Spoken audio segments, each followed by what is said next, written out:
Hello, welcome back to the lecture series on TCP, or the Transmission Control Protocol of the Transport Layer of the Internet Model.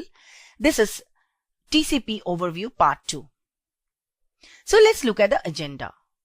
We are going to learn about the flow control and error control of TCP along with the congestion control policies of TCP. So what is flow control? Flow control basically uses the sliding window protocol. Flow control means the receiver should not be overwhelmed with data from sender. For that purpose, the sliding window protocol is used. To recall, we have learned about the sliding window protocol when we studied about the data link layer in a separate video, but sliding window protocol of TCP is slightly different. There is a receiver window which is called RWNT, and there is a congestion window which is called CWNT. So basically, flow control takes place with the help of this receiver window and the congestion window. Let us now look into the features of sliding window. The size of the window should be lesser of the values in RWNT and CWNT. When you are sending something, the source may not send the full window's data that is available. The window may be opened or closed by the receiver, but it should never be shrunk. The meaning of open, close, and shrinking will be discussed later on. Now, the destination can send an acknowledgement at any time, but it should not result in shrinking the window. This is a very important point. The receiver is able to shut down temporarily, but it can send 1 byte after that. So this is allowable. So let us look at it with the help of this diagram. Let's say we have the sending application. This is at the application layer.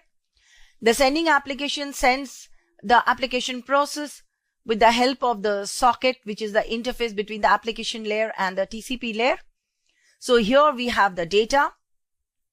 The window should be such that, see here at this point, this is the point where the last byte may be written by the, let's say this is the client side. So this is the last byte which should be written. This point you see here, the last byte that is sent, and this is the point where the last byte that is acknowledged. At the receiver side, again we have the application layer, and this is, let's say we have the server application running here. As before, we have a server socket with the help of which it gets connected to the TCP layer. And at this point, we have the last byte that can be read, and this is the next byte that is expected, and this is the last byte that is received. Let us understand this with the help of a problem. It says, what should be the value of the receiver window, that means RWND, for host A if receiver, that is the host B, has a buffer size of 7000 bytes and 2500 bytes of received or unprocessed data. So let's look at the solution. Now, the host has a buffer size of 7000 bytes and it has already received 2500 bytes of data. So we have to subtract this. So we are left with 4500 bytes. So this should be the value of RWND, and host B should announce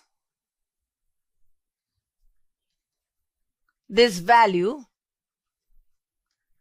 in the next segment.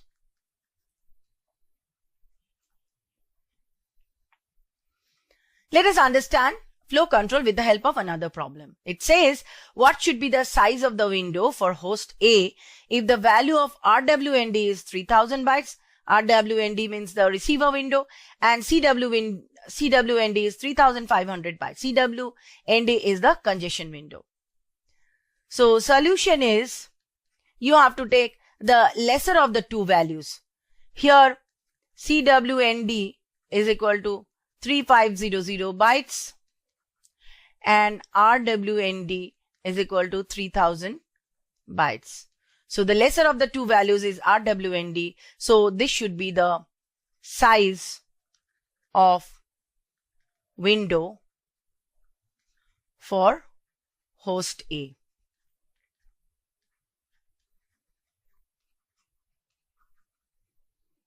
Let us now turn our attention to error control mechanism. Error control is mainly done if any bit is received in an erroneous format. So proper measures should be taken. So error control mechanism is very strong for TCP. So error control mainly uses the protocol that is used. It is called checksum. It uses 16-bit checksum.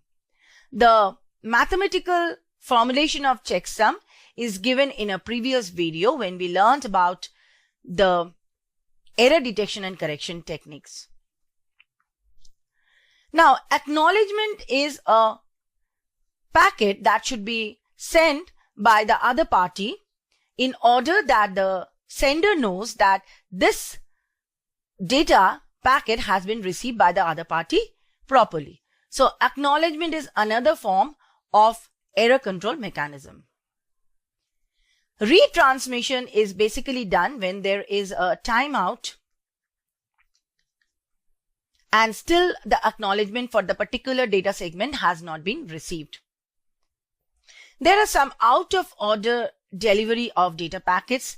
These are kept into the buffer and later on they are basically used for retransmission and then they are set into the proper place. Let's look at the congestion control. Congestion control can be of two types. One is called the open loop congestion control and the other one is the closed loop congestion control. For open loop congestion control, we have several policies like the retransmission policy, the window policy, the acknowledgement policy, the discarding policy, and the admission policy. On the other hand, closed loop congestion control uses back pressure policy, choke packet policy, implicit signaling technique, and explicit signaling technique. Open loop is mainly done to prevent congestion in a particular path between, let's say, host A and host B. On the other hand, closed loop congestion control is done to remove any congestion between the two parties. To summarize in this video, we have learned about the flow control mechanism of TCP. We have learned the error control mechanism of TCP and we have touched upon congestion control. We looked into congestion control technique as two different categories like closed congestion control and open congestion control. Thank you.